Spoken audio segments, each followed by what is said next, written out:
ಸ್ನೇಹಿತರೆ, ಯಶೋಧರದ ಮತ್ತೊಂದು ವಿಡಿಯೋಗೆ ಸ್ವಾಗತ.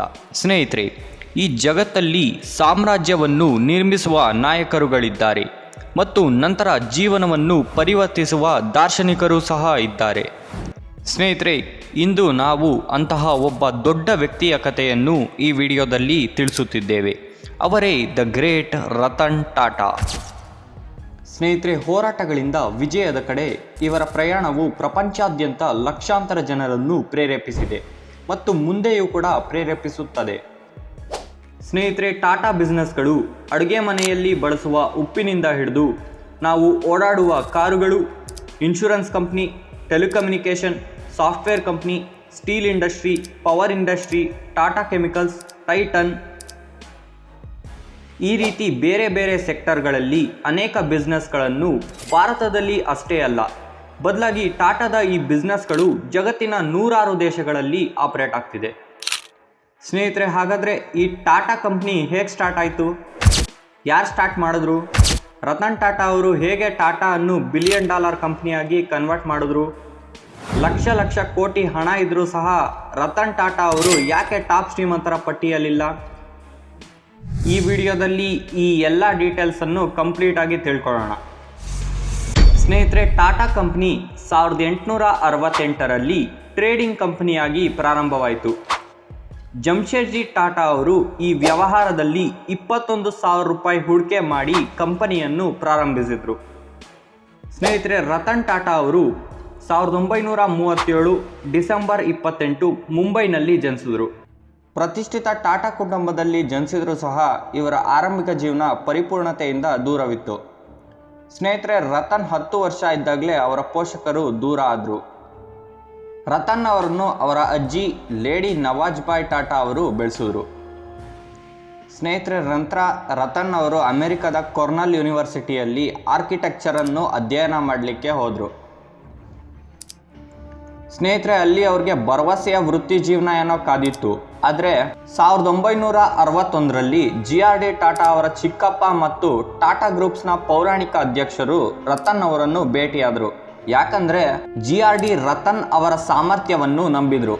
ಇದರಿಂದ ಭಾರತಕ್ಕೆ ಮರಳಿ ಕುಟುಂಬ ವ್ಯವಹಾರಕ್ಕೆ ಸೇರಲು ಮನವರಿಕೆ ಮಾಡಿಕೊಂಡ್ರು. ಸ್ನೇಹಿತರೆ, ನಂತರ ಟಾಟಾ ಗ್ರೂಪ್ಸ್ಗೆ ಸೇರಿದಾಗ ರತನ್ ಟಾಟಾ ಅವರು ಐಷಾರಾಮಿ ಕಚೇರಿಗೆ ಕಾಲಿಡಲೇ ಇಲ್ಲ. ಬದಲಿಗೆ GRD ಟಾಟಾ ರತನ್ ಅವರನ್ನು ಜಿಮ್ಶೆಡ್ಪುರದ ಟಾಟಾ ಸ್ಟೀಲ್ ಅಂಗಡಿಯ ಮಹಡಿಯಲ್ಲಿ ಇರಿಸಿದ್ರು.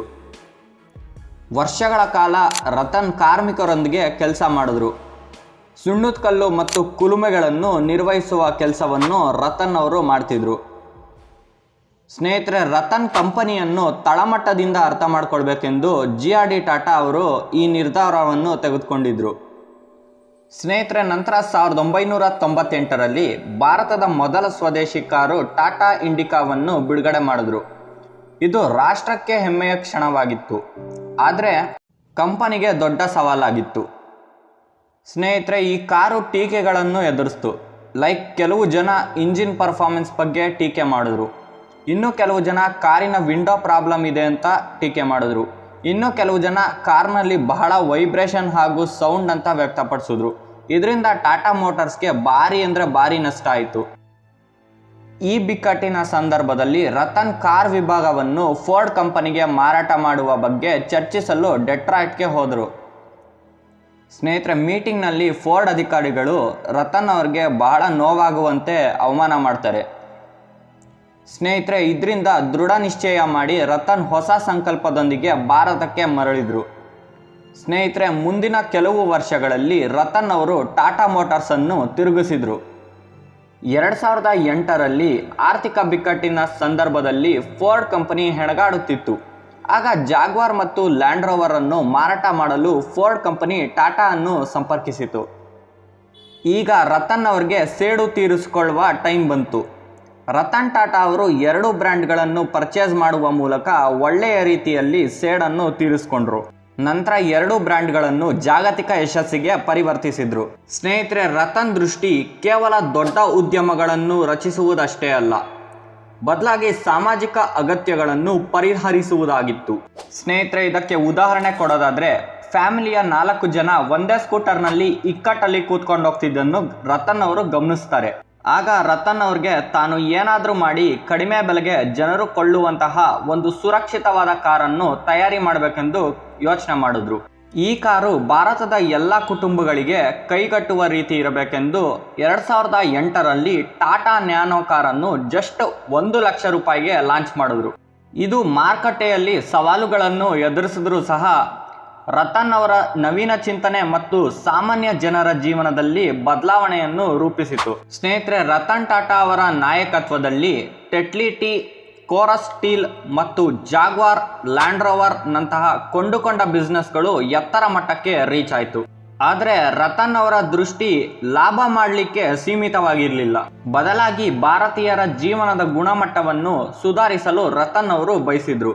ಸ್ನೇಹಿತರೆ, 1980ರ ದಶಕದಲ್ಲಿ ಟಾಟಾ ಸಾಲ್ಟನ್ನು ಭಾರತದ ಮೊದಲ ಅಯೋಡೈಸ್ಡ್ ಉಪ್ಪಾಗಿ ಪರಿವರ್ತಿಸಿದ್ರು. ಈ ಮೂಲಕ ಲಕ್ಷಾಂತರ ಕುಟುಂಬಗಳಿಗೆ ಆರೋಗ್ಯಕರವಾದ ಆಹಾರ ಆಯ್ಕೆಗಳನ್ನು ಖಚಿತಪಡಿಸಿದರು. ಸ್ನೇಹಿತರೆ, 2008ರಲ್ಲಿ ರತನ್ ಟಾಟಾ ಅವರು ಖರೀದಿಸಿದ ತಾಜ್ ಹೋಟೆಲ್ ಮೇಲೆ ದಾಳಿಯಾಗಿತ್ತು. ಆಗ ಅವರು ವೈಯಕ್ತಿಕವಾಗಿ ಪರಿಹಾರ ಕಾರ್ಯಗಳನ್ನು ಮೇಲ್ವಿಚಾರಣೆ ಮಾಡಿದ್ರು. ಉದ್ಯೋಗಿಗಳು ಮತ್ತು ಅವರ ಕುಟುಂಬಗಳನ್ನು ನೋಡಿಕೊಳ್ಳುವುದಾಗಿ ಖಚಿತಪಡಿಸಿದ್ರು. ಸ್ನೇಹಿತರೆ, ಈ ಬಿಕ್ಕಟ್ಟಿನ ಸಂದರ್ಭದಲ್ಲೂ ಸಹ ರತನ್ ಅವರ ಈ ಲೀಡರ್ಶಿಪ್ ಮತ್ತು ಸಹಾಯ ಮನೋಭಾವ ಹೇಗಿದೆ ಎಂಬುದನ್ನು ಜಗತ್ತಿಗೆ ತೋರಿಸ್ಕೊಡ್ತು. ಸ್ನೇಹಿತರೆ, ಈಗ ನಿಮ್ಗೊಂದು ಕ್ವಶನ್ ಬಂದಿರ್ಬೋದು, ಪ್ರಪಂಚದಲ್ಲಿಯೇ ಇಷ್ಟು ದೊಡ್ಡ ಬಿಸ್ನೆಸ್ ಅನ್ನು ಹೊಂದಿರುವ ರತನ್ ಟಾಟಾ ಅವರು ಟಾಪ್ ಶ್ರೀಮಂತರ ಪಟ್ಟಿಯಲ್ಲಿ ಯಾಕಿಲ್ಲ ಅಂತ. ಯಾಕೆ ಅಂದರೆ ಟಾಟಾ ಸನ್ಸ್ನ ಲಾಭದ 66%ಗಿನ್ನ ಹೆಚ್ಚು ಚಾರಿಟಬಲ್ ಟ್ರಸ್ಟ್ಗೆ ಹೋಗುತ್ತೆ. ಈ ಹಣವನ್ನು ಭಾರತಾದ್ಯಂತ ಶಾಲೆಗಳು, ಆಸ್ಪತ್ರೆಗಳು ಮತ್ತು ಗ್ರಾಮೀಣಾಭಿವೃದ್ಧಿಗೆ ಬಳಸಲಾಗುತ್ತಿದೆ. ಸ್ನೇಹಿತರೆ, ರತನ್ ಅವ್ರಿಗೆ ಸಂಪತ್ತು ಮತ್ತು ವೈಯಕ್ತಿಕ ಲಾಭದ ಚಿಂತೆ ಇರಲಿಲ್ಲ. ಬದಲಾಗಿ ಸಮಾಜದ ಮೇಲೆ ಬೀರುವ ಪ್ರಭಾವದ ಬಗ್ಗೆ ಚಿಂತೆ ಇತ್ತು. ಸ್ನೇಹಿತರೆ, ಇಷ್ಟೆಲ್ಲ ಸಾಧನೆ ಮಾಡಿದ ರತನ್ ಟಾಟಾ ಅವರು 9 ಅಕ್ಟೋಬರ್ 2024ಕ್ಕೆ ತಮ್ಮ ಕೊನೆ ಉಸಿರು ಎಳೆದ್ರು. ಆದರೆ ಅವರು ಮಾಡಿದ ಸಮಾಜ ಸೇವೆ ಕಾರ್ಯಗಳನ್ನು ಜನ ಎಂದಿಗೂ ಮರೆಯೋದಿಲ್ಲ. ಸ್ನೇಹಿತರೆ, ವಿಡಿಯೋ ಇಷ್ಟ ಆಗಿದ್ರೆ ಒಂದು ಲೈಕ್ ಮಾಡಿ, ಶೇರ್ ಮಾಡಿ ಹಾಗೂ ನಿಮ್ಮ ಅಭಿಪ್ರಾಯವನ್ನು ಕಮೆಂಟ್ ಬಾಕ್ಸ್ನಲ್ಲಿ ತಿಳಿಸಿ. ನಾನು ನಿಮಗೆ ಮುಂದಿನ ವಿಡಿಯೋದಲ್ಲಿ ಸಿಗ್ತೀನಿ. ಅಲ್ಲಿವರೆಗೂ ಟೇಕ್ ಕೇರ್. ಜೈ ಕರ್ನಾಟಕ ಮಾತೆ.